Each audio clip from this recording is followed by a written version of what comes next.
Hey guys, it's JinJinx, one of the Monster Hunter math guys. So we use the term meta a lot. We even have an entire series called the Meta series about the meta builds for Monster Hunter World. But I have noticed in the comments that over the course of making this series, a few people have found it interesting that we are talking about meta in a PvE non-competitive game.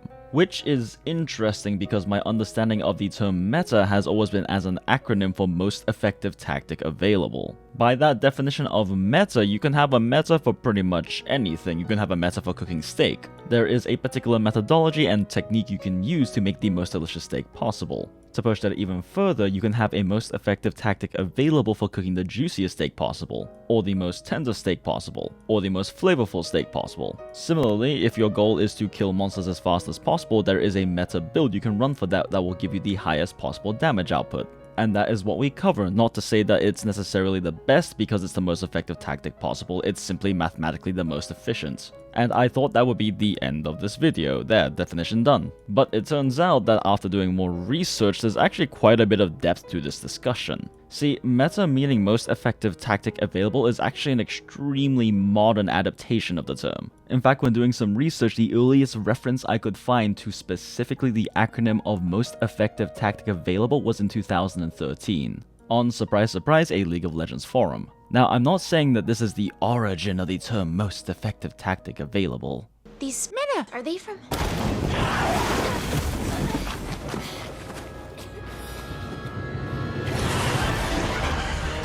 But this is the furthest back reference to it I could find. However, the term metagaming has been around for a very long time. And this etymology of the term metagaming versus the current modern definition of most effective tactic available is a very big point of contention online. As I was looking into this, there's a lot of raging and a lot of disagreements about what the term meta means because of this conflict. So let's take a look at the etymology of the term meta. Badam badam. Fair warning, I am not an etymologist or a linguist, this is just what I have found from my research. So take everything with a grain of salt, and if you'd like to learn more about the subject than what I provide in this video, do your own research. So the term meta originally comes from Greek origins. It's a prefix that you affix to words in order to mean with, across, or after. And then at least according to Google, in the 1980s it transformed into an adjective. So creative works that reference themselves or the conventions of their genre. In other words, self-referential content. Self-referential is the key factor here. So for example, metadata is data about data. The metadata on a website is, well, the data about the content on your website that search engines use to determine rankings, among other things. In the scientific research industry, meta-studies are studies about large bodies of studies. They do this through meta-analysis, where they basically combine all of the different data points and try to find some consensus amongst them. My mother is an epidemiologist at the CDC, this is pretty much what she does for a living. So what about metagaming? Well, originally metagaming was about gaming the game. A classic example of this is in tabletop role-playing games. In D&D and similar games, metagaming generally refers to using outside knowledge your character shouldn't have. In other words, gaming the game outside of the confines of the rule system and the world that your character exists in. And yes, it's generally very looked down upon to do so, and GMs will generally call you out for it. By contrast, min-maxing and optimizing your character to insane degrees within the rule systems is not normally called metagaming, it's called munchkining. Or just min-maxing. So why has meta become such a prolific term for min-maxing in video games? Well, there was originally a thing called metagame analysis developed by Nigel Howard in the 1960s, but it's kind of completely unrelated. It's basically an analytical framework that's based off of mathematical game theory. You basically take a real-life issue, you put it in the framework of a game, you analyze the options, look at the scenarios, development, yada yada yada. It's not related. But really cool topic if you want to look into it. So the metagaming that we know today is about the game about the game. In other words, approaches that operate outside of the prescribed internal rules, systems, and environment of the game, basically using external factors for advantages. In other words, gaming the game.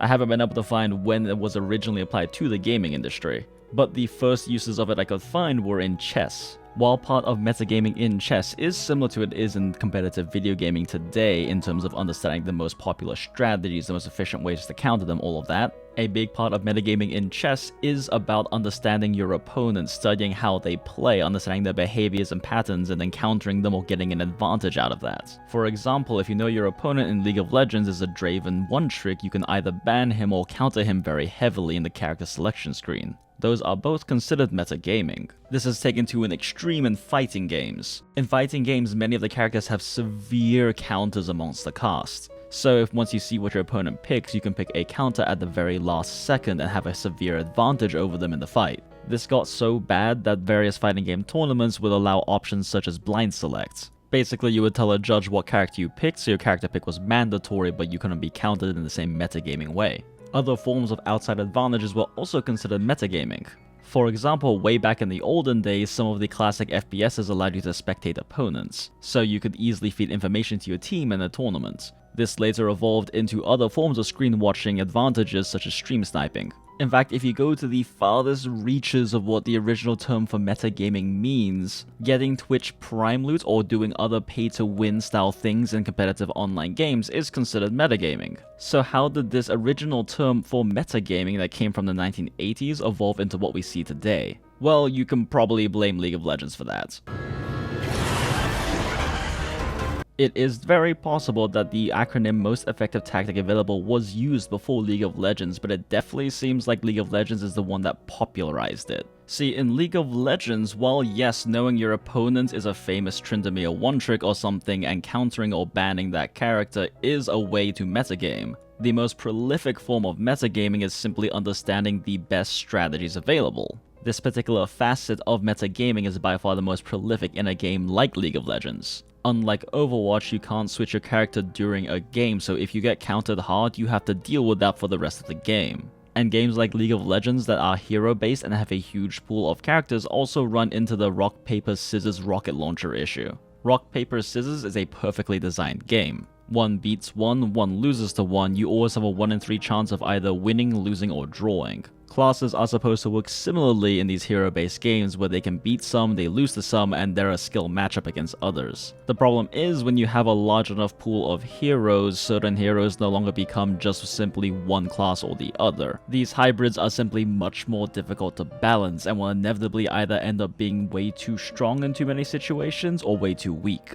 And then the worst is when they end up having no weaknesses because they end up countering their counters. That's what leads to a character being too OP or broken. This makes understanding the constantly fluctuating meta of which heroes are good as well as which compositions are good and which strategies are good are very core to rising in the competitive ladder of any of these games. Naturally, this discussion of this part of the metagame became a very big thing for the community. Everyone wants to win and everyone wants that competitive edge. Over time, metagame just got shortened to meta for shorthand because people are lazy. And the level of success that League of Legends has had in its almost decade of existing is unprecedented. Its community is inarguably a huge factor in how various things in the gaming community are seen, such as the term meta. The term meta in League of Legends now primarily referred to the most effective strategies, hero choices, as well as the compositions for the game. And then at some point someone said meta meant most effective tactic available and it became a thing. I for one always thought meta meant most effective tactic available before I started researching for this video. People who weren't familiar with the history of the term metagaming or what it meant in context of other video games started picking up most effective tactic available. This is not the first time the League of Legends community has done a thing like this either. I discovered fairly recently that a lot of the League of Legends community defines skill floor the opposite of how I do. And now it's at the point where if someone says skill floor in a forum or Reddit post, I don't know if they mean low input or low output. But that is a whole tangent and maybe a subject for a different video. But back on topic, while doing research for this video, I was noticing that online there seems to be quite a bit of contention between two camps. One camp says that meta means most effective tactic available. It is simply the best way to win, whether that's winning in a PvP game or getting the fastest time in a PvE game. The other side says meta means metagaming. So in other words, the more classic definition for it, so you can include stream sniping as a form of metagaming. So who's right? Well, they kind of both are. Yes, meta does originally affirm to metagaming, and the meta we currently talk about, the most efficient tactic available, is an aspect of original metagaming. It's just not the whole picture. But in today's terms, meta does also mean most effective tactic available. Language evolves. The purpose of language is to communicate, and communication is about conveying a concept clearly to another person. By definition, the most popular concept conveyed by a terminology to a different person in that community is the definition of the word. This has never been more true than it has been in the age of the internet we live in today. Denotations and connotations behind words and phrases change as the world itself changes. The word queer originally just meant strange or weird or peculiar, and then in the late 19th century it was used as a discriminatory term for homosexuals. And then in today's modern age, it's been reclaimed by queers such as myself who use it as a term of endearment and solidarity. Pog originally meant a cardboard or plastic disc printed with a design or picture collected or swapped by children or used in games. And today it basically means oh damn! And apparently in the military it means person other than grunt. Neato. The point is, language evolves and changes. And in today's modern age, when someone says the meta, they are most likely referring to most effective tactic available. And yes, when we are talking about the meta, we are talking about how to get max deeps. But also, by watching our videos, you are technically metagaming. And me recognizing in my video that by watching this video you are metagaming is also meta. Meta. It's a game. Have fun, guys. Alright, that about does it. Thanks as always for watching the video. Now, I am not a historian, nor am I even trying to be one. I feel like I did a fairly thorough job researching this video, but I definitely could have gotten some things wrong. So if I missed anything, or if you have anything you would like to add, be sure to leave a comment below letting me know about it. And if you did enjoy the video, be sure to like it really does help. Thank you as always to Honey over at Honey Hunter World for making the tools we use to make sets. There weren't any in the video, but we still like to always show our appreciation. And if you'd like to meet some like-minded hunters who will have weird conversations like this video with you, check out our Discord server, the Mathlos Nest. Seriously, we have all kinds of interesting discussions there, and really weird ones too. Be sure to check out our Twitter where we post video updates as well as just various things that interest us. And be sure to check out Tuna on Twitch, he streams Monster Hunter World and a whole bunch of different games. Now, if you'd like to help support us and protect us from the YouTube algorithm, be sure to check out our Patreon. And an especially big thank you to MC Persona, Foray, Exponage, Yoshi Cho, David Sternberg, XCLK07, Hiker, Milky Powder, John Cohen, Warren Kios, Wed Manticore, Litha Bowley, Robin, Bram Orsel, Anti-Spartan, Chris Porth, Lightweight, Skylar Yang, Checkleman, Lupin, Mongus, Triple Agent, Alam Odom, Zimv, Billy Barthol, Reaper Time, Jamie, and every single one of you who supports us on Patreon. Thank you guys all so much. We would not be able to do what we do without you guys. YouTube algorithm can be a bitch. Anyway, thank you as always for checking out the video. It was a really interesting change of pace. Hope you enjoyed it as well, and if you did, be sure to subscribe and hit the notification bell, and you'll know about any of our new videos as they come up and stuff. Or, you know, don't. Up to you. See you guys on the next one. Happy hunting, hunters. Bye!